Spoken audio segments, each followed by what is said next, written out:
pastor da Igreja Central de Betim, também presidente do nosso presbitério Betim, né, PEBET, assim a gente o chama, né, carinhosamente. Ele aceitou o convite para estar ministrando a palavra de Deus para nós nessa noite. É com muita satisfação, pastor, que nós o recebemos aqui. Vimos que está acompanhado da sua família. Eu gostaria que você apresentasse a família para nós e que Deus esteja realmente usando o senhor para trazer uma mensagem viva e eficaz para todos nós.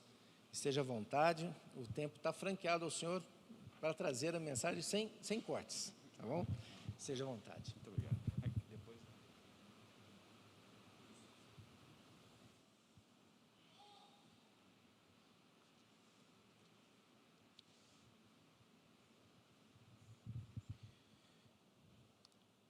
Quero cumprimentar a igreja em nome do Senhor Jesus. Que a graça dele continue sobre a vida de cada um de vocês, especialmente em família. Cumprimentar os nossos queridos irmãos que nos acompanham pela mídia social, rogando as bênçãos do Senhor também sobre aqueles que nesse momento acompanham o culto aqui neste local. Um privilégio, meus irmãos, poder ter um local apropriado para adorar o nosso Deus. Tributar a Ele louvor, honra, como acabamos de fazer. Dizer que Ele é alfa e ômega. Dizer que nós estamos aqui aguardando a bendita volta dEle. Que privilégio, meus irmãos. No Brasil nós somos muito abençoados. Temos um local apropriado para isso, amparado por lei. Estamos aqui dentro de uma legalidade. Temos a Bíblia traduzida na nossa língua, facilitando o nosso entendimento quando lida as Escrituras. Que privilégio. Muitos outros queridos irmãos nossos, em outros lugares, não têm o mesmo privilégio. Então devemos sempre aproveitar. Ainda mais hoje, domingo, que para nós os cristãos, o dia tão querido, o dia do Senhor, o dia da ressurreição do nosso Rei, primeiro dia da semana. A semana não vai começar amanhã. Amanhã, como já diz, é segunda. Para nós o primeiro dia é hoje. Louvado seja o Senhor. Estamos aqui para a glória deste Deus que nos sustenta, o Criador dos céus e da terra. Para a glória do seu único Filho, nosso eterno e amado Salvador, o Senhor Jesus Cristo. Estamos aqui também para a glória do Espírito Santo, o Espírito Santo que nos ilumina para compreender a mensagem que será pregada neste momento. Nós trazemos um abraço da nossa amada IPB Central de Betim, para a amada aqui IPB de Vinópolis.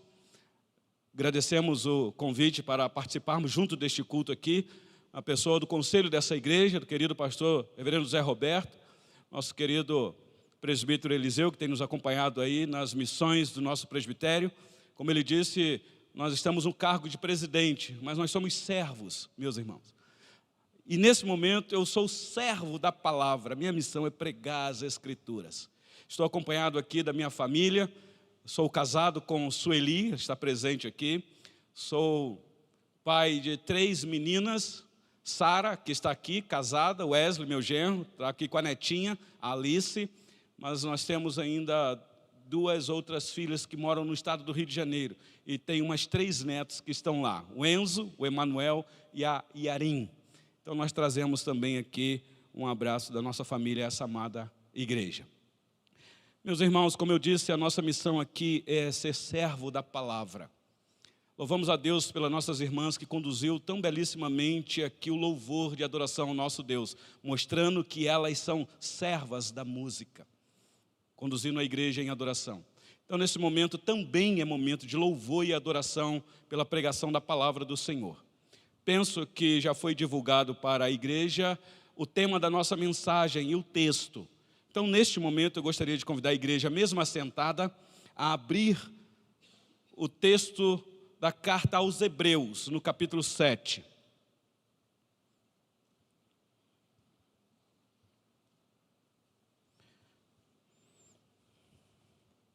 Eu vou ler 10 versículos. E eu gostaria que a igreja, mesmo assentada, acompanhasse atentamente a leitura, com a sua Bíblia aberta. Depois de lido o texto, você não fecha ou a sua Bíblia de papel ou a sua Bíblia eletrônica, não tem problema. Nós estamos numa época que eu não posso dizer abra a sua Bíblia, eu tenho que dizer abra a sua Bíblia ou ligue aí a sua Bíblia. Mas acompanhe, por gentileza, a leitura do texto. Esta noite eu quero conversar com a igreja sobre aquilo que nós cantamos aqui, exaltando a pessoa daquele que é o Senhor da igreja, o Senhor Jesus, o único que derramou o seu precioso sangue. Mais ninguém precisa dar o sangue pela igreja, porque Cristo já fez isso e fez isso de forma cabal, final, sangue imaculado. Se algum de nós quiser dar o sangue pela igreja, o nosso sangue é contaminado, então não vai trazer nenhum efeito. Então hoje eu quero falar com vocês sobre esta singularidade da pessoa do Senhor Jesus, baseado no texto que eu vou ler agora. Então, por gentileza, acompanhe aí a leitura do texto. Diz assim, Hebreus 7.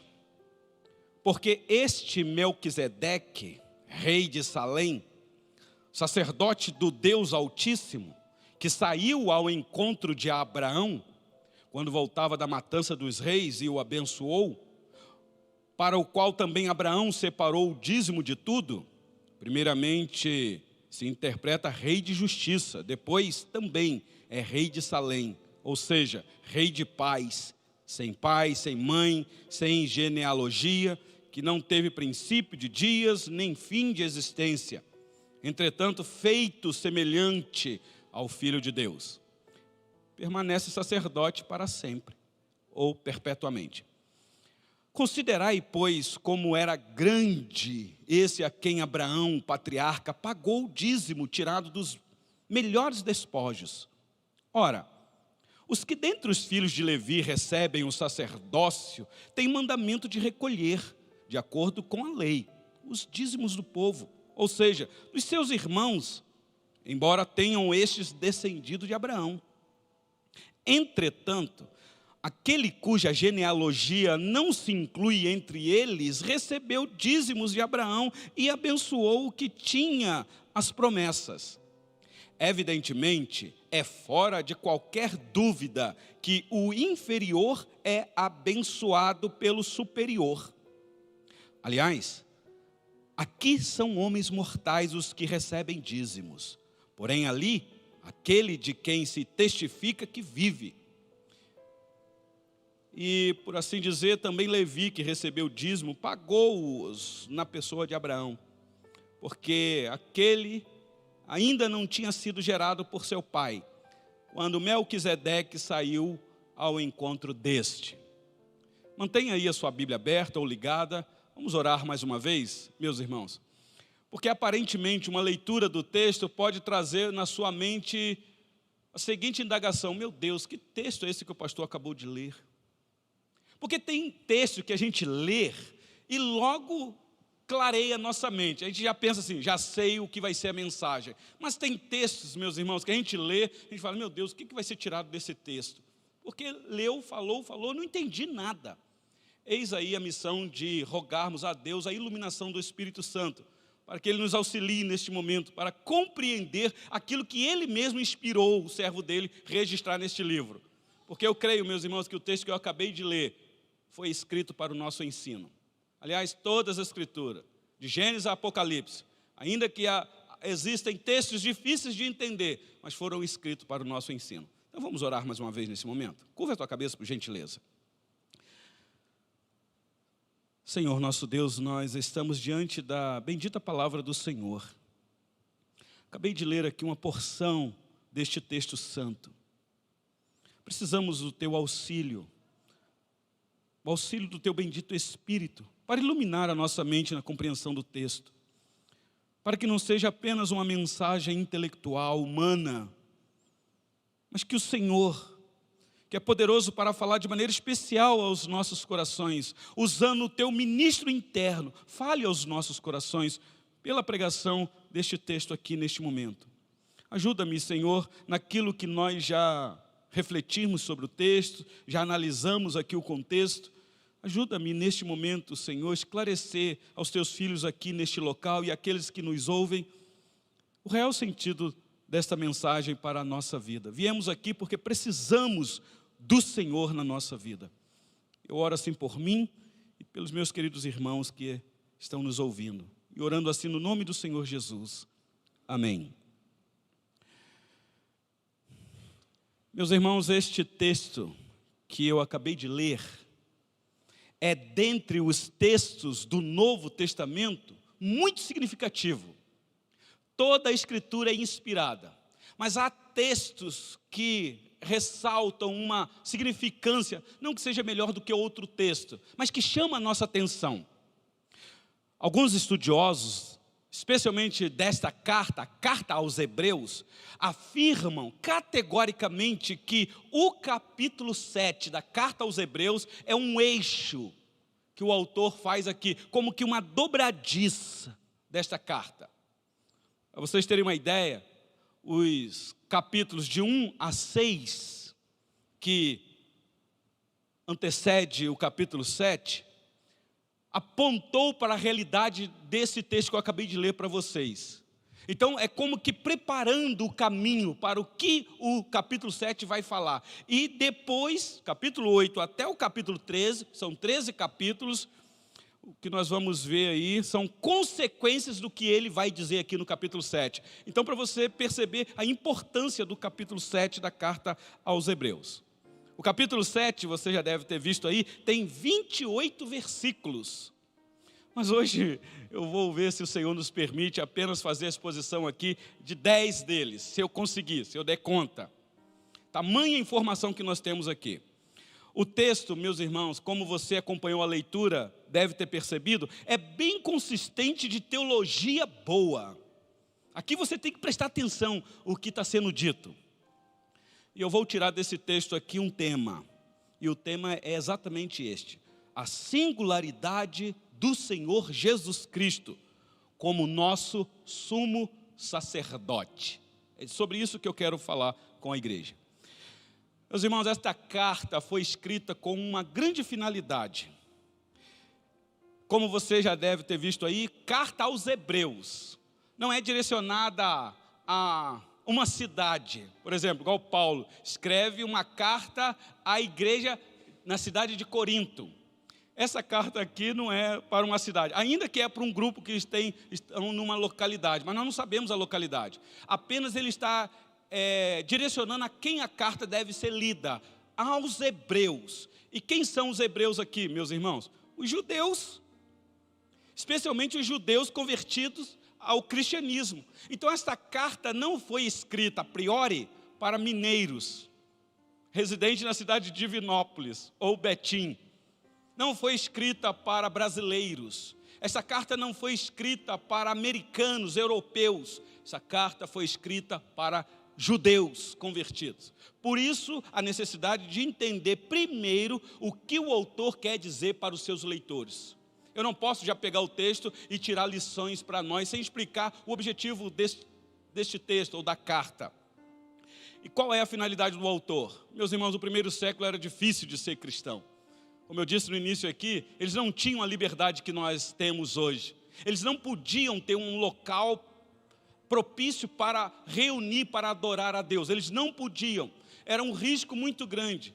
Aliás, os cristãos no primeiro século estavam sofrendo demais, perdendo liberdade. Muitos deles, confusos. Espera lá, pregaram uma mensagem para mim dizendo que Jesus é o Salvador, que transforma a vida, que é o nosso Senhor, o nosso protetor, o nosso refúgio verdadeiro. E olha o que está acontecendo com a minha vida. Então muitos estavam confusos e não eram poucos que estavam abandonando a fé que abraçaram em Cristo Jesus. Então o autor escreve esta carta numa tentativa de segurar os irmãos a não saírem da igreja, por assim dizer. Se você der uma olhadinha comigo rapidinho, olha aí na sua Bíblia o capítulo 10, versículo 34 e 35. Para frente um pouco. O texto diz assim, capítulo 10, versículos 34 e 35. O autor diz assim: porque não somente vos compadecestes dos encarcerados, como também aceitastes com alegria o espólio dos vossos bens, tendo ciência de possuirdes vós mesmos patrimônio superior e durável. Não abandoneis, portanto, a vossa confiança, ela tem grande galardão. O autor está dizendo, eu sei o que é que vocês estão passando, mas eu quero dizer para vocês, não abandone esta confiança que vocês abraçaram, porque ela tem uma esperança muito peculiar. Tem galardão, é um mistério. Eu não sei o que é um galardão, meus irmãos. É uma bênção inigualável. Então o autor escreve para encorajar esses irmãos, em face às grandes dificuldades que eles estavam enfrentando, para não abandonar a confiança em Jesus Cristo. Por quê, meus irmãos? É óbvio, porque o Senhor Jesus é melhor e superior a tudo que esses judeus viviam antes de serem convertidos, especialmente dentro da religião judaica, porque muitos estavam abandonando a fé em Cristo e voltando para a antiga religião, negando a Cristo, dizendo que Jesus era anátema, e aí então eles poderiam viver tranquilo, não tinha perseguição de ninguém, estavam em paz com o sistema. E o autor está dizendo, se vocês fizerem isso, vocês estão perdidos, porque Jesus é superior a tudo, apesar das aflições, o que existe aí dentro do judaísmo. Meus irmãos, nós não temos certeza quem é o autor desta carta. Eu sou tentado a achar que foi o apóstolo Paulo, eu tenho dito isso lá na nossa igreja. Nós começamos semana passada, na nossa igreja, uma exposição expositiva, detalhada desta carta. Não sei quando nós iremos terminar. Eis o motivo de trazer para vocês aqui uma mensagem nesta carta. Mas nós não sabemos quem é o autor. Não temos uma certeza definitiva. Se você der um Google aí, o Google vai dizer que foi o apóstolo Paulo. Mas a tradição não deixa isso bem claro. Um dos pais da igreja, dos séculos passados, disse que só Deus sabe quem é o autor dessa carta. Ajudou a gente demais, né? Só Deus sabe. Eu sou inclinado a pensar, meus irmãos, que foi... Eu sou inclinado, posso estar equivocado, que foi o apóstolo Paulo e mais alguém. É uma parceria, Paulina e alguém. Por que é que eu digo isso? Dá uma olhadinha no capítulo 13, por gentileza. No capítulo 13, versículos 23 e 24. O finalzinho da carta. Paulo está encerrando esta carta. São 13 capítulos, quer dizer, Paulo está encerrando não, o autor aos Hebreus está encerrando a carta. São 13 capítulos, o autor diz que escreveu resumidamente, mas são 13 capítulos. Olha o versículo 23. Notifico-vos que o irmão Timóteo foi posto em liberdade. Com ele, caso venha logo, vos verei. Então a gente fica assim a pensar, quem era muito próximo de Timóteo? E aí, olha o versículo 24. Saudai todos os vossos guias, bem como todos os santos. Os da Itália vos saúdam. Então, dá-nos a entender que esta carta foi escrita de Roma, para alguém. E o autor está lá em Roma, não sei se estava preso ou não. Então, eu tenho aqui algumas dicas, mas eu não posso afirmar. A minha suspeita é que é Paulo e Lucas, o evangelista. Mas eu não tenho essa afirmativa. Tá bom, meus irmãos? Só uma curiosidade aqui junto com vocês desta carta. Voltando para o capítulo 7. Na verdade, meus irmãos, vocês viram aí que eu vou falar aqui sobre a singularidade de Jesus como nosso sumo sacerdote.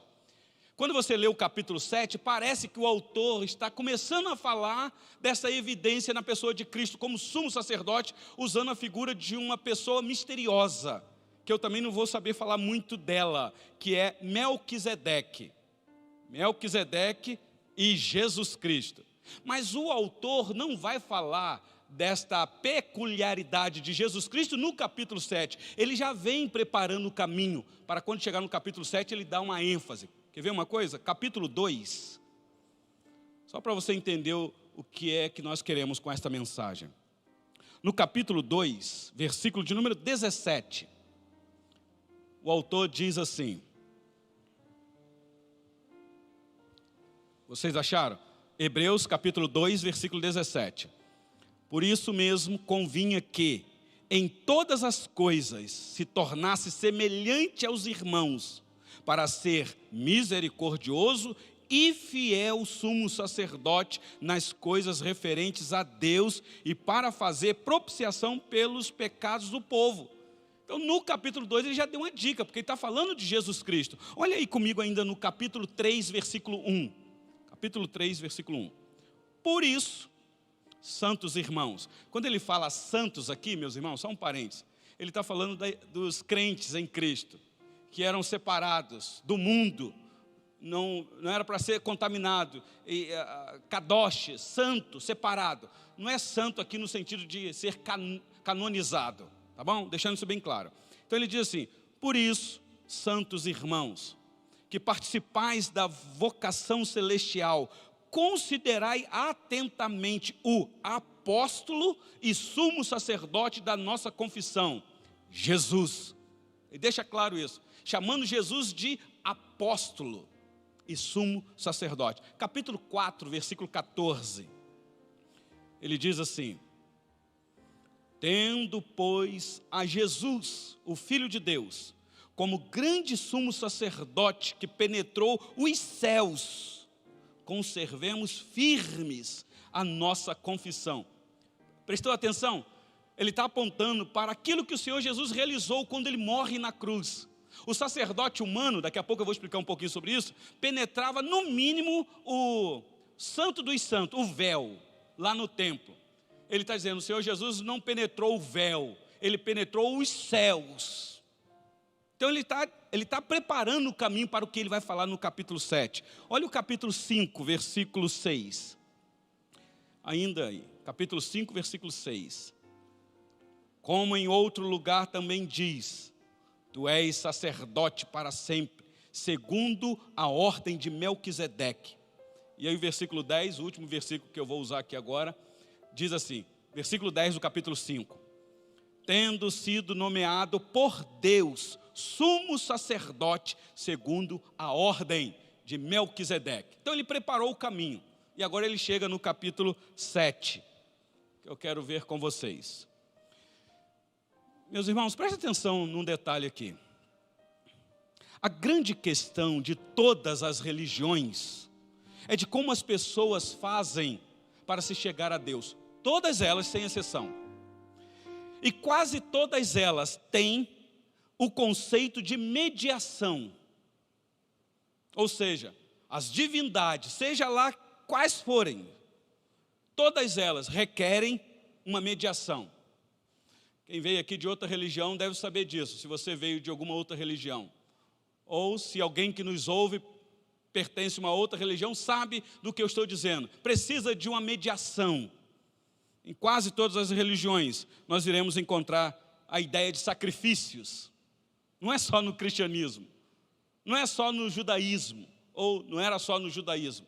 Todas elas requerem sacrifício, sejam sacrifícios de humanos ou de animais, para apaziguar a ira do divino, ou obter o favor dele. Então, meus irmãos, o homem sempre sentiu que não pode chegar na presença da divindade, seja ela qual for, do jeito que ele está ou é. Ele não pode fazer isso. Ele precisa de um intermediário. Alguma coisa precisa ser feita ou alguém precisa interceder para que o ser humano seja aceito diante da divindade. Assim são as religiões. Assim é o cristianismo. No Antigo Testamento, quando Deus se revelou ao seu povo, a nação de Israel, ele deu a lei pelas mãos de Moisés, por povo. Conhecemos bem isto. O Senhor Deus instituiu um sistema, meus irmãos, de sacerdotes dentro da nação de Israel. Isso foi vontade de Deus fazer isso. Não foi o povo que decidiu isso, foi Deus que determinou desta maneira. E esses sacerdotes eram tirados de uma das 12 tribos que haviam dentro da nação de Israel. Essas 12 tribos, vocês conhecem muito bem, eram nomeadas de acordo com os 12 filhos de Jacó. Jacó, que era filho de Isaac, Isaac, que era filho de Abraão. Então, uma tribo chamada Levi, foi a essa tribo que o Senhor Deus deu o serviço de cuidar do tabernáculo, antes da construção do templo. Dos sacrifícios, de tudo, de desmontar tabernáculo, montar de novo. Meus irmãos, era uma coisa cansativa. Então todo homem, preste atenção nesse detalhe, porque para você entender a aplicação aqui daqui a pouco. Todo homem da tribo de Levi, quando completava 30 anos, ele era obrigado a entrar nesse serviço religioso. Isso era o rapaz. A profissão dele era essa. Ele não podia ser outra coisa. Papai era sacerdote, o filho, quando crescesse, completava 30 anos, adivinha o que o filho ia ser? Ia ser sacerdote. Como diz o ditado brasileiro, filho de peixinho, ia ser peixinho também. E Deus escolheu, meus irmãos, a tribo de Levi, para dessa tribo tirar esses sacerdotes.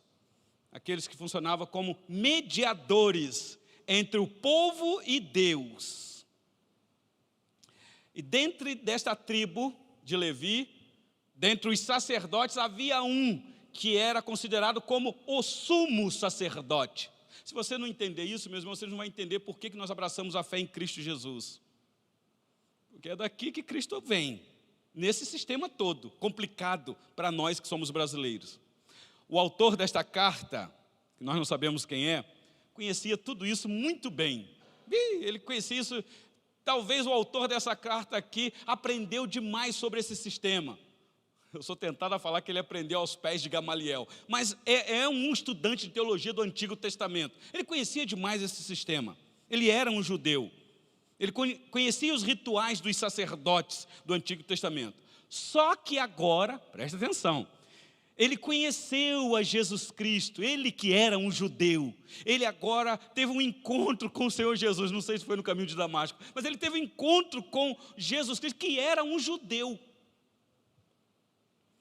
E ele tem agora uma compreensão de que aqueles sacerdotes do Antigo Testamento tinham uma função bem provisória. Eles eram apenas uma figura do sacerdócio superior e maior na pessoa de Jesus Cristo. Jesus é, meus irmãos, de fato, o último, supremo e maior sumo sacerdote. Essa é a tese do autor desta carta. O judeu deveria entender isso, meus irmãos, que todos aqueles sacrifícios que eram realizados no Antigo Testamento, pelos sacerdotes, se cumpriram na pessoa de Jesus Cristo, quando morreu sacrificado no monte. O último altar do Antigo Testamento foi o Gólgota, quando Jesus, como Cordeiro de Deus, foi sacrificado, se oferecendo de maneira voluntária, o último sacrifício pelo povo. Não precisava de mais, não precisava. O sacrifício foi eficaz.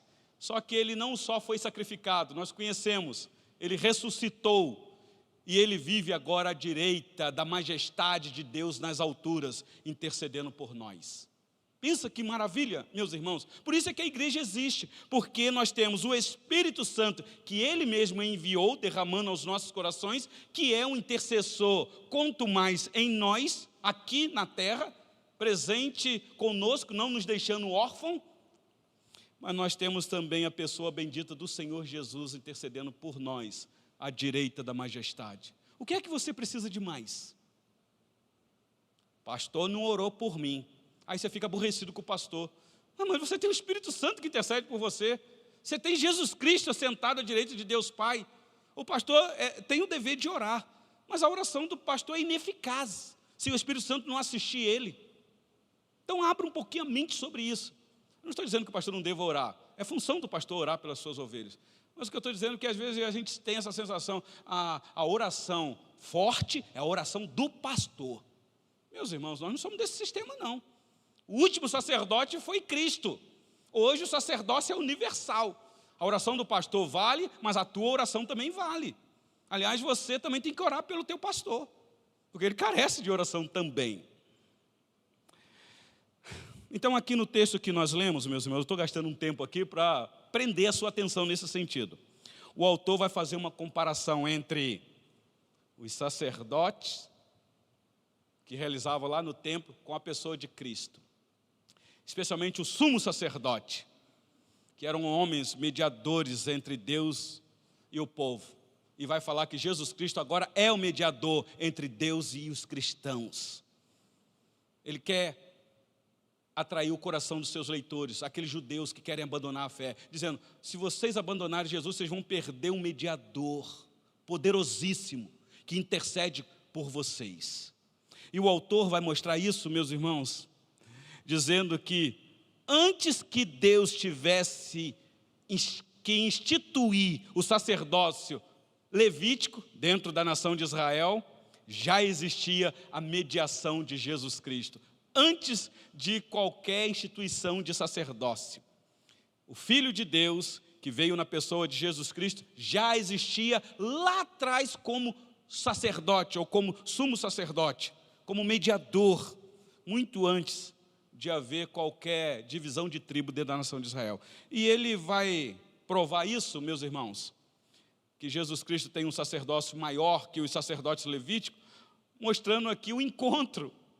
Pensa nisso, que o judeu conhecia muito bem a história do pai da nação de Israel, o encontro que Abraão teve com um homem muito misterioso, chamado Melquisedeque. Nós não sabemos quase nada sobre essa pessoa, quase nada. Quem é este homem? Para mim é uma pessoa física, não é um holograma, não é um fantasma, é uma pessoa. Só que a Bíblia não traz muita informação quem é essa pessoa, a não ser o que Gênesis capítulo 14 diz. E aí eu queria chamar a sua atenção para esse texto. Abre a sua Bíblia rapidinho, deixa Hebreus marcado aí. Eu quero ler com vocês Gênesis capítulo 14. Apenas 3 versículos. Porque Hebreus 7 está embasado em Gênesis 14. Diz assim o texto, Gênesis 14. Daqui a pouco eu vou trazer uma aplicação para nós aqui, nesta noite. Gênesis 14, versículo 18, diz assim. É a única passagem que nós temos sobre essa pessoa. E é assim, bem dramática a narrativa. Melquisedeque, rei de Salém, trouxe pão e vinho, era sacerdote do Deus Altíssimo, abençoou ele a Abrão e disse, bendito seja Abrão pelo Deus Altíssimo, que possui os céus e a terra, e bendito seja o Deus Altíssimo, que entregou os teus adversários nas tuas mãos. E de tudo lhe deu Abraão o dízimo. Só isso. E acaba aqui. Se você continuar lendo o texto, você vai ver que parece que muda o assunto. É só isso aqui que a gente tem. Então o autor aos Hebreus vai tratar de um assunto baseado nesta passagem aqui. Então agora volta os seus olhos, por gentileza, para Hebreus capítulo 7. Nesses 3 versículos aqui, meus irmãos, nós temos o resumo do encontro de Abrão com essa figura misteriosa. Não sei quem é.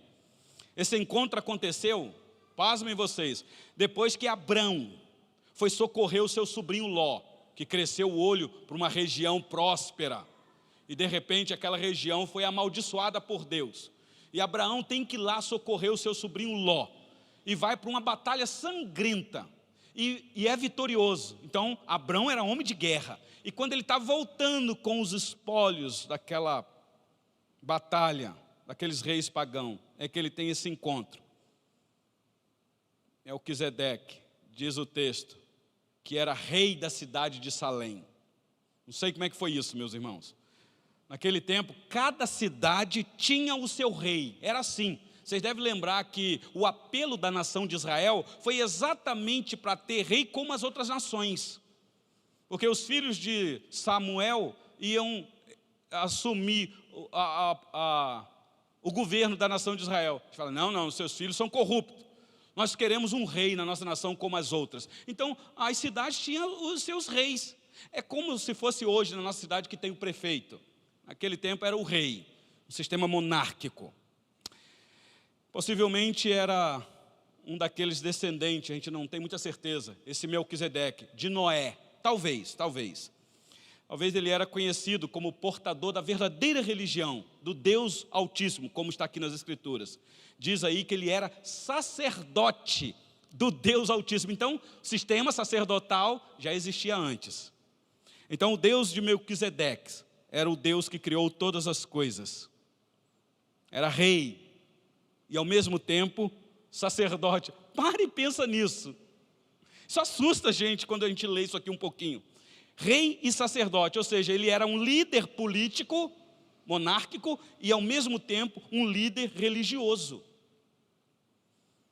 Sacerdote,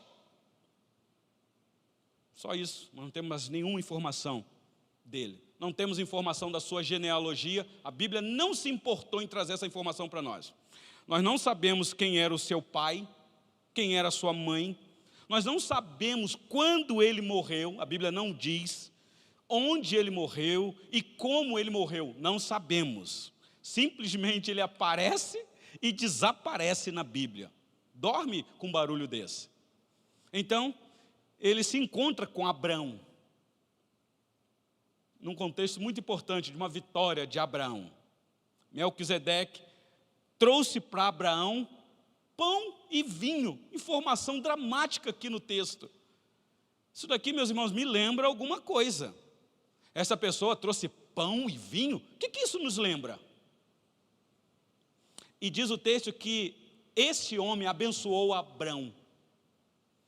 Abençoou ele Abrão e disse: bendito seja Abrão pelo Deus Altíssimo que possui os céus e a terra. Ele vai bendizer a Abrão e vai bendizer o Deus de Abraão, como que um mediador entre Abraão e Deus. Preste atenção nesse detalhe.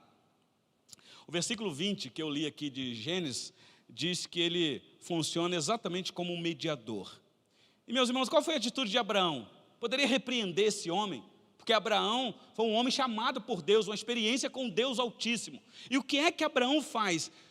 O texto nos informa que Abraão, de tudo, lhe deu o dízimo, 10% dos despojos daquela batalha que ele havia conquistado. Então agora, para a gente caminhar para o fim, que eu já falei demais com vocês, vamos para o nosso texto. Vamos ver como que o autor agora vai interpretar tudo isso que eu falei para vocês, que complica um pouquinho a nossa mente. A gente não entende muito de Antigo Testamento. Tem gente que não gosta de ler o Antigo Testamento porque não entende nada. Aliás, tem pessoas, e eu penso que muitos crentes, que acham que o Deus do Antigo Testamento é um e o Deus do Novo Testamento é outro. Justamente porque lhe falta entendimento.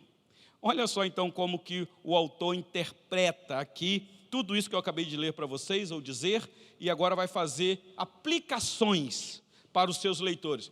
Preste atenção que as aplicações aqui são para os leitores desta carta, os judeus. Nós vamos, por assim dizer, à distância, tirar lições para nós, porque essa palavra também é para o nosso coração. Meus irmãos, este Melquisedeque era um tipo, uma figura de Jesus Cristo, sim, o nosso sumo sacerdote, que é superior a Abraão e é superior a Levi, de onde procede os sacerdotes. Então, grava isso na tua mente. Melquisedeque tipifica o reino de justiça e um reino de paz, não dele, mas de Jesus Cristo. Olha aí Hebreus capítulo 7, versículo 1, 2, por gentileza. O texto diz assim: porque este Melquisedeque, rei de Salém, sacerdote do Deus Altíssimo, que saiu ao encontro de Abraão quando voltava da matança dos reis, prestaram atenção aí? E o abençoou, para o qual também Abraão separou o dízimo de tudo. Primeiramente se interpreta rei de justiça, depois também rei de Salém, ou seja, rei de paz. Essa é a informação que o autor traz para nós. Eu sei que tem um colchetezinho aí, é uma discussão dos estudiosos, se houve um acréscimo aqui, sim ou não. Mas o que nós temos aqui é uma interpretação já para trazer entendimento para nós, porque o texto é difícil de entender. Então, primeiramente, se interpreta rei de justiça. Preste atenção nisso. A palavra Melquisedeque, separado, Melk, significa rei, e Sedeque, que significa exatamente justiça ou justo. O que é que o autor faz? Ele junta isso tudo e interpreta para nós dizendo: este Melquisedeque significa rei de justiça. Facilitou para nós o serviço. E ele é rei da cidade de Salém. Salém. Há discussões aqui também, meus irmãos. Porque aqui, Salém, de onde vem a palavra hebraica shalom, paz. No Antigo Testamento, a maioria dos profetas anunciava a vinda do Messias, que quando ele viesse, seria então um reinado de justiça e de paz. Leia o livro do profeta Isaías, quando ele vai narrar o nascimento do menino. Será chamado príncipe da paz. Então, mostrando para vocês aqui esse significado. Ele é um tipo de Cristo. Segundo, meus irmãos, Melquisedeque tipificava aqui o Filho de Deus, o eterno sacerdote mediador. Versículo 3 de Hebreus 7. Olha na sua Bíblia. Sem pai, sem mãe, sem genealogia, que não teve princípio de dias, nem fim de existência, entretanto, feito semelhante ao Filho de Deus, permanece sacerdote perpetuamente. Melquisedeque, meus irmãos, é eterno, sem começo e sem fim, como cantamos aqui, Alfa e Ômega. Então ele é uma figura do Filho de Deus que é eterno, que não tem início e não tem fim. As irmãs nem sabiam que nós iríamos para esse lado, a sintonia do louvor com a mensagem. De fato, nós cantamos, meus irmãos, a grandeza desse nosso sumo sacerdote, que é rei por excelência. Versículo 4, diz aí que ele é maior do que Abraão. Olha o versículo 4. Considerai, pois, como era grande esse a quem Abraão, o patriarca, pagou o dízimo tirado dos seus melhores despojos. O autor está falando para os hebreus, para os judeus convertidos, dizendo, olha, vocês que admiram demais Abraão como pai da nação, aquele Melquisedeque é maior do que Abraão. E ele apontava para Jesus Cristo, a quem vocês abraçaram a fé. Porque Abraão deu o dízimo de tudo a ele. E mais, ele abençoou a Abraão. O maior sempre abençoa o menor. Olha o versículo 7, por gentileza. Hebreus 7:7. Evidentemente, é fora de qualquer dúvida que o inferior é abençoado pelo superior. Ele está dizendo, Abraão é inferior a Melquisedeque. Isso é assustador para um judeu ouvir isso daqui. E, como eu disse, o versículo 6 diz aí, entretanto, aquele cuja genealogia não se inclui entre eles, ou seja, entre as tribos de Levi, de onde vêm os sacerdotes, recebeu dízimos de Abraão e abençoou o que tinha as promessas. Então, esse homem, chamado Melquisedeque, recebeu o dízimo de Abraão. Ele aceitou os dízimos. Poderia dizer, não, eu não preciso disso não. Eu sou alguém que eu já estou abastecido, eu não quero nada seu não, Abraão. Não, o texto diz que ele aceitou os dízimos. Então, meus irmãos, a prova que Melquisedeque era maior do que Abraão foi o fato de ele abençoar Abraão e Abraão pagar o dízimo para ele. Isso está claro no texto. E com isso, ele também era maior do que Levi, a tribo tão peculiar na nação de Israel, de onde procede o sacerdote. Olha o versículo 5. Volta os seus olhos para a Escritura. Versículo 5 diz assim, ora, os que dentre os filhos de Levi recebem o sacerdócio, têm mandamento de recolher, de acordo com a lei, os dízimos do povo, ou seja, dos seus irmãos, embora tenham estes descendido de Abraão. Então você vê que, muito tempo depois é que vai ser estabelecida essa questão do dízimo, por lei. A tribo de Levi que era responsável por isso. Olha o versículo 8 a 10 comigo. Aliás, aqui são homens mortais, os da tribo de Levi, os que recebem dízimos.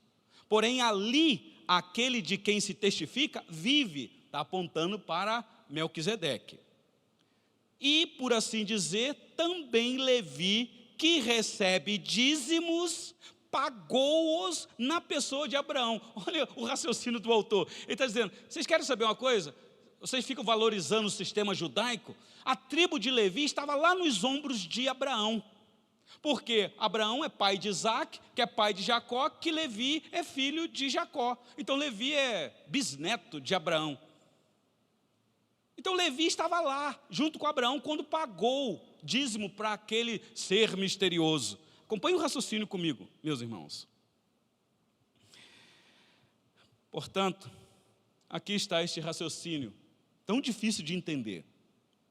Em resumo, meus irmãos, para a gente caminhar para o final, o autor está dizendo assim, para os seus leitores: meus irmãos, se vocês que lembram daquele episódio, que Abraão teve um encontro com essa pessoa chamada Melquisedeque, vocês conhecem isso dentro da nação judaica. Vocês já pararam para pensar quem era esse tal de Melquisedeque? Fazendo o judeu pensar. Rei de justiça, rei de paz, trouxe pão e vinho para Abraão, não tem começo e nem fim, e recebeu dízimos. Quem vocês acham que aquela pessoa é?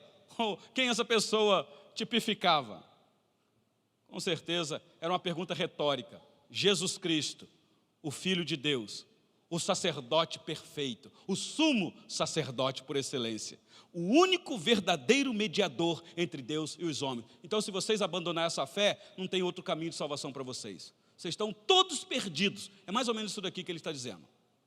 Então, apesar das aflições, apesar das dificuldades, trinca os dentes e continue. Não abandone essa fé. Meus irmãos, eu sempre termino o sermão fazendo uma pergunta. O que tudo isso aqui tem a ver com a gente hoje? Pastor, o senhor analisou aí um contexto judaico. Nós não somos judeus. E nem conhecemos muito a cultura judaica. Deveríamos, meus irmãos, ler um pouquinho mais sobre essa cultura. Primeiro, porque nós abraçamos uma fé judaica. Toda a Bíblia é judaica. O Antigo Testamento escrito em hebraico, o Novo no grego. O nosso Salvador é judeu. Os apóstolos que depois fundamentaram a doutrina do Senhor Jesus, todos eles judeus. Então é impossível nos aproximarmos das Escrituras sem ter um pouquinho de conhecimento dessa cultura, meus irmãos. Quiçá que o Senhor Deus nos desse a condição de visitar pessoalmente aquela região. Não sei quantos aqui de vocês já tiveram esse privilégio. Se não tiveram, ore ao Senhor para ter. É um negócio diferenciado. Mas precisamos conhecer, meus irmãos, porque nós temos uma Bíblia que não foi escrita a priori para nós. Não foi. Ela foi traduzida para facilitar aqui a revelação para nós. Então, o que é que nós podemos tirar de lição aqui? Primeiro, meus irmãos, há um movimento crescente no Brasil, e eu preciso falar isso, eu sei que está sendo gravado, de uma ênfase exacerbada de judaísmo dentro da igreja cristã. Aliás, nós temos uma pessoa no Brasil que se intitula bispo cristão, que construiu um templo judaico suntuoso em São Paulo. Como que, dizendo que aqueles que vão lá naquela construção belíssima serão abençoados, terão seus problemas resolvidos, serão curados das suas enfermidades. Uma judaização do cristianismo, meus irmãos. Eu tenho que destacar isso aqui do texto, o perigo de querer judaizar o evangelho do Senhor Jesus. Isso acabou, meus irmãos. Depois que Deus deu o privilégio para Salomão de construir o templo, a morada do Altíssimo, aquelas mesmas mãos que construíram aquele templo, foram as mesmas mãos que construíram o templo a Moloque depois. O final da vida de Salomão é muito triste. Salomão foi degradante na sua fé, o coração dele não foi mais fiel a Deus. E por isso que o Senhor Deus permitiu as nações invadirem Jerusalém e acabar com aquilo tudo. Depois eles reconstroem um novo templo, menos tão suntuoso. E aí então chega o Senhor Jesus. Eu imagino, um dia está pregando, não sei se era lá no templo. Sei que acabou o culto, ele sai para lá de fora, os discípulos chegaram. Peraí, Senhor Jesus, se eu entendi a mensagem do Senhor, o Senhor está falando que o nosso templo vai ser destruído? Vede que pedras, que construções, apontando para o templo. O Senhor Jesus falou, então vocês entenderam certinho, é isso mesmo, não vai ficar pedra sobre pedra que não seja derribada. Porque, meus irmãos, não é local, não é construção, precisamos do local. Precisamos da construção para adorar o Senhor dignamente. Mas, meus irmãos, isso aqui não é a casa de Deus. A morada do Altíssimo somos nós. A adoração hoje não é só local. Deus não habita em templos feitos por mãos de homens. Então, cuidado com essa questão de judaizar a fé cristã que você abraçou. Talvez esse é o primeiro ponto que eu queria destacar aqui. Era isso que o autor está dizendo. Cuidado, vocês estão querendo voltar ao judaísmo? O judaísmo passou, ele apontava para Cristo, agora Cristo chegou e ele basta. Solo Christus, foi o grito da reforma, somente Jesus Cristo. Segunda lição, meus irmãos, eu também não vou fugir dele, que eu queria tirar aqui, a questão dos dízimos. Vocês prestaram atenção? Eu não quero forçar a barra, eu não quero legislar em causa própria aqui, mas está tão claro no texto. Os dízimos, meus irmãos, foram dados para o povo de Israel, para sustento dos sacerdotes da tribo de Levi e manutenção do templo. Isso é claro no Antigo Testamento. Então, antes da lei ser estabelecida, nós temos uma apresentação aqui sobre dízimo. Porque hoje a discussão na internet é que existe até doutores que se levantam para falar mal do dízimo, dizendo que nós estamos no período da graça e que o período da lei já passou, que dízimo é coisa da lei. Uma bobagem. Então não conhece o Antigo Testamento. Dízimo não é coisa da lei, dízimo antecede a lei, aproximadamente 400 anos antes da lei ser estabelecida na nação de Israel, já havia assunto sobre dízimo. Então isso não tem nada a ver com lei, isso tem a ver com Deus.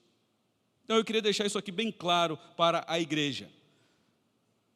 O Senhor Deus só vai regular dentro da nação uma prática que já havia muito antes, meus irmãos, da nação ser estabelecida. Aí você pode perguntar, pastor, mas hoje nós não somos judeus, é verdade. Mas não esqueça que a nossa fé é judaica. O nosso Salvador é um judeu. Mudou, é verdade. Mas leia o Novo Testamento para você ver o que fala sobre arrecadação, de oferta, de manutenção, de sustento de obreiro, daqueles que pregam o Evangelho, daqueles que se afadigam nas Escrituras. Leia um pouquinho as Escrituras. Então não chama de dízimo, chama de qualquer outra coisa. Nós apenas pegamos o modelo para regular, apenas isso. Mas se você não quiser 10%, seja 20%, 30%, seja como o teu coração disser. Mas não venha dizer que não é bíblico. Leia um pouquinho o Antigo Testamento. Outra lição que eu queria tirar aqui para nós, meus irmãos.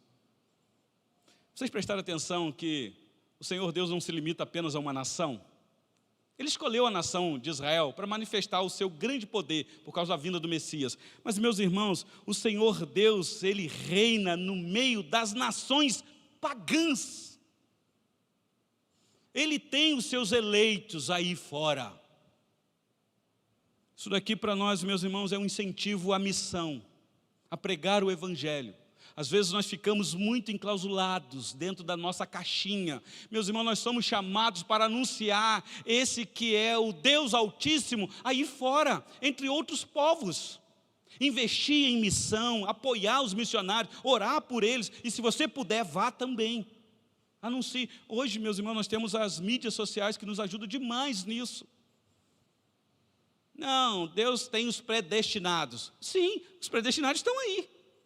A gente não sabe onde está. Pregue o Evangelho. Ide, portanto, e anuncie essa grande salvação. Essa é uma outra lição que eu queria tirar. Eu sei que essa igreja aqui é uma igreja que investe em missões. Mas a gente sempre pode fazer mais. Sempre mais. E por último, meus irmãos. Vocês perceberam que fica difícil para um pastor, num culto de domingo, ter que explicar coisas do Antigo Testamento? Isso é bom numa escola dominical, num estudo bíblico. Mas um culto à noite, a gente não tem muito tempo para isso. Por quê? Porque nós não estamos acostumados a estudar o Antigo Testamento. Quando um pastor pega um texto desse para analisar com o texto do Antigo Testamento, dá sono. Perde o interesse, a gente se distrai, porque nós não temos gosto de atentar para o que o Antigo Testamento diz. Então, eis aí a importância, meus irmãos, de aprender um pouco mais do Antigo Testamento. Leia mais os profetas, maiores e menores. Leia mais a história da igreja no Antigo Testamento, a ação de Deus na história da redenção pelo Antigo Testamento. O Antigo Testamento fala de Cristo. Começamos lá na nossa igreja, nas quartas-feiras, estudo bíblico, uma exposição de Provérbios, Provérbios de Salomão. E alguém me perguntou assim, pastor, como é que o senhor vai ver Cristo no livro de Provérbios? Porque o livro de Provérbios não traz a história da redenção. Não fala de Abraão, não fala de Jacó, não fala de Isaac, não fala de Melquisedeque. Não fala de nada disso. Você vai pegando versículos e parece que é tudo isolado. Provérbios. Mas, meus irmãos, quem é aquela sabedoria que é descrita no capítulo 8? Que grita na rua, que chama a atenção, que diz que você tem que se atentar, porque existe um perigo muito grande. Quem é aquela sabedoria, meus irmãos? Que lá no capítulo 31 de Provérbios vai dizer: quem acha essa sabedoria virtuosa, achou a vida. Que é descrita lá como uma mulher. Muitas vezes a gente gosta de pregar Provérbios 31:10 no encontro da SAF, falando para os maridos: você tem que achar a tua virtuosa. Mulher virtuosa, quem a achará? Aquela mulher que é guerreira, que é batalhadora. Meus irmãos, aquela mulher não é humana. Aquela mulher não é gente como a gente. Aquela mulher aponta para uma sabedoria que está oculta aos olhos do mundo, mas está revelada aos olhos da igreja. Como disse Paulo aos Colossenses, os tesouros da sabedoria estão ocultos em Cristo. Como Paulo disse aos Coríntios, a sabedoria de Deus é Jesus Cristo. Então Jesus Cristo é o caminho, a verdade e a vida. É o mediador entre Deus e nós. Talvez você que está aqui nessa noite, eu não conheço vocês. Tenho um pouco de contato com o presbítero Eliseu. De vez em quando converso com o reverendo Zé Roberto, mas eu não tenho intimidade com os irmãos. Eu não sei o que vocês passam. Temos ciência dos problemas que vêm acontecendo administrativamente na igreja. Mas eu quero dizer que nós temos um sacerdote supremo, que é Senhor da igreja, que morreu pela igreja, que derramou seu sangue pela igreja, que ele disse que ele edifica a igreja e nenhuma força do inferno vai prevalecer contra ela, contra a igreja. Então, passe você o que passar, não desista. Esta pandemia veio, meus irmãos, para revelar quem realmente é verdadeiro cristão. Quantos abandonaram a fé e foram embora ou voltaram para a antiga religião? Há um movimento crescente no Brasil, meus irmãos, de evangélico, que estão retornando à antiga religião. Pesquise um pouquinho sobre isso daí. Triste dizer que no nosso meio presbiteriano, eu estou falando meio presbiteriano de pastores que renegam a sua fé e voltam para a antiga religião. Faz uma busca na internet aí que você vai ver isso. O perigo da apostasia é grande, meus irmãos. Cuidado, vigie. Aquele que está de pé, cuide-se para que não caia, porque o risco é muito grande. Então, seja o sofrimento que você estiver passando, você tem alguém que intercede por você. Não desista. O teu pastor pode te abandonar, os presbíteros podem te abandonar, a igreja pode te abandonar, mas existe alguém que não te abandona, jamais. Jesus Cristo, o nosso Senhor. Que Ele, pois assim, continue nos sustentando e nos abençoando, meus irmãos, para enfrentar as dificuldades dessa vida. Que Ele continue sendo o Senhor dessa igreja, sustentando a liderança dessa igreja, para continuar servindo ao Senhor até aquele grande dia, como nós cantamos aqui: Maranata, ora vem, Senhor Jesus. Que Ele, pois assim, nos abençoe. A palavra está com o querido presbítero.